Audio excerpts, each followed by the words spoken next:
Amis du paranormal, bonjour et bienvenue dans cette nouvelle vidéo.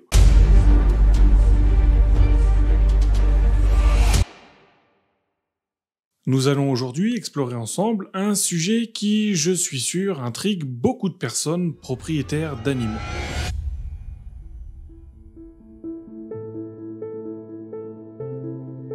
Nos plus fidèles amis sont-ils plus sensibles au paranormal que nous, simples humains? Si vous êtes propriétaire d'animaux de compagnie, ça vous est probablement déjà arrivé de voir votre plus fidèle ami fixer un endroit dans la pièce, avoir peur de quelque chose d'invisible, aboyer sans raison apparente. Les animaux, avec leur sens aiguisé et leur instinct naturel, semblent souvent réagir à des influences que nous, humains, ne pouvons pas percevoir. Mais alors, que pourrait-il voir que nous n'arrivons pas à percevoir ?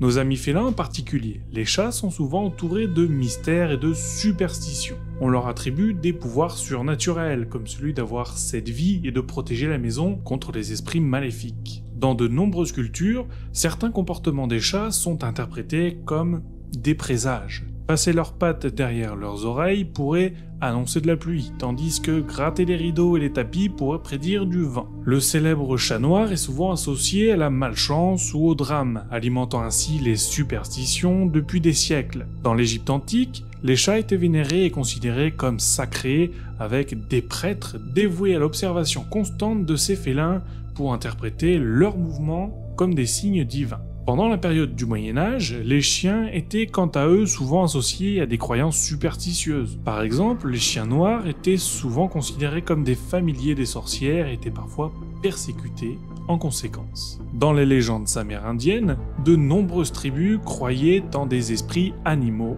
et en leur capacité à communiquer avec le monde spirituel. Les loups, les corbeaux et les cerfs, entre autres, étaient vénérés pour leur lien avec le surnaturel. Dans certaines cultures asiatiques, comme au Japon, les animaux sont souvent associés à des divinités ou à des esprits protecteurs. Par exemple, le tanuki, un type de chien vivrain, est souvent représenté comme un être surnaturel doté de pouvoirs magiques. Ces croyances ancestrales soulignent bien la relation complexe entre les humains et les animaux, une relation où les frontières entre le réel et le surnaturel peuvent parfois s'estomper. D'après le site assuropoil.fr, il y a des signes ou des comportements que vous pouvez observer chez votre chat qui peuvent vous faire croire qu'il y a un esprit. Voici une liste non exhaustive. Si votre chat suit quelque chose avec ses yeux qui semblent invisibles, il feule quand rien n'est là. À vos yeux, quand votre chat part se cacher sous le lit ou s'il a peur sans raison apparente. Mais alors, est-ce vraiment le cas? Nos animaux sont-ils vraiment capables de voir les esprits si tant est qu'ils existent? Penchons-nous sur la question de manière plus appropriée.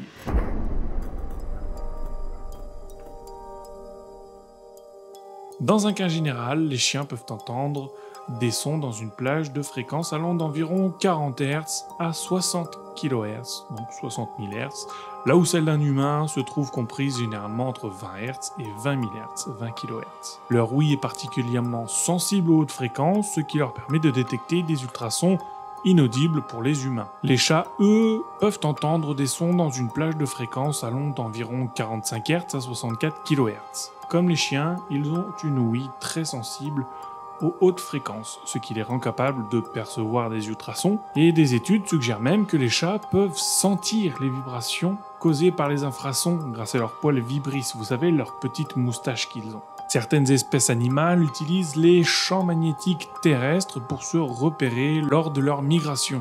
Des recherches suggèrent que ces animaux sont sensibles à ces variations, même subtiles, des champs magnétiques. En considérant également les capacités visuelles des animaux, nous pouvons comprendre davantage comment ils perçoivent le monde qui les entoure. Les chiens par exemple ont une vision adaptée au mouvement et à la détection des nuances de luminosité. Leurs yeux contiennent des cellules sensibles à la lumière appelées bâtonnets qui leur permettent de voir dans des conditions de faible luminosité. Quant à eux, les chats possèdent une vision nocturne exceptionnelle grâce à leur pupilles verticales qui, eux, possèdent une structure qui réfléchit la lumière à travers la rétine. Ça augmente ainsi la sensibilité à la lumière et permet au chat de voir dans l'obscurité. Le fait est que le chien et le chat possèdent de bien meilleurs capteurs que les humains. À vrai dire, ils sont même les candidats idéaux pour détecter les fantômes.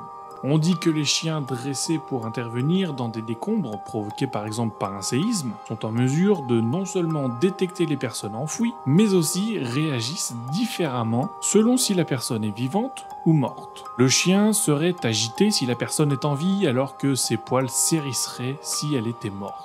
Est-ce qu'il serait alors en mesure de sentir ce que nous ne pouvons pas sentir, l'odeur de la mort ou d'un défunt? Le chien est capable de mémoriser plus de 100 000 odeurs et son odorat est 1 million de fois plus fin que celui de l'homme. Il est capable de mémoriser des lieux, des personnes ou encore des objets uniquement grâce à ses capacités olfactives. Quand nous humains retrouvons notre chemin avec la vue, votre chien, lui, il le retrouve grâce à son odorat. Cette acuité olfactive est telle que le chien peut suivre les pistes de jumeaux monozygotes, à condition bien entendu qu'ils aient tracé chacun leur propre piste. Il peut également détecter une odeur sur une vitre jusqu'à 6 semaines après le contact, même si celle-ci a été manipulée depuis. En raison de leur sens plus aiguisé et de leur perception unique du monde qui les entoure, j'aime à penser que les animaux pourraient capter des phénomènes ou des énergies que nous ne comprenons pas pleinement, ou alors dont nous ne soupçonnons même pas l'existence. Alors, que ressentent-ils vraiment ?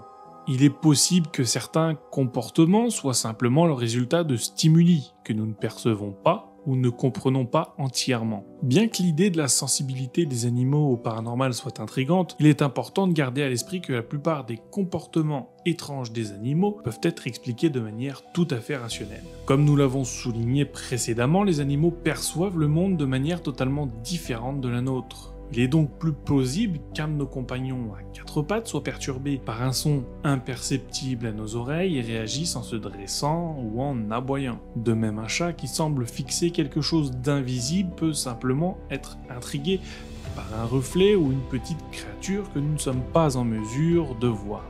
Il est alors essentiel d'adopter une approche rationnelle pour interpréter le comportement de nos animaux de compagnie, plutôt que de céder à des conclusions immédiatement paranormales. En somme, évitez de vous laisser emporter par la psychose. Explorez plutôt la manière dont nos compagnons à 4 pattes interagissent avec leur environnement. En partageant vos expériences et en restant informés grâce à notre contenu, nous pouvons ensemble explorer les mystères du monde qui nous entoure tout en restant ancrés dans la réalité. Alors pense à t'abonner, à aimer la vidéo et à partager avec tous tes contacts. Aidez-nous à avoir plus de visibilité dans ce monde cruel qu'est YouTube, car seul vous pouvez agir sur l'algorithme qui régit YouTube. Un grand merci à tous ceux qui nous rejoignent et qui nous ont déjà rejoints. C'était Vivien, toujours en quête de vérité. À bientôt pour de nouvelles explorations.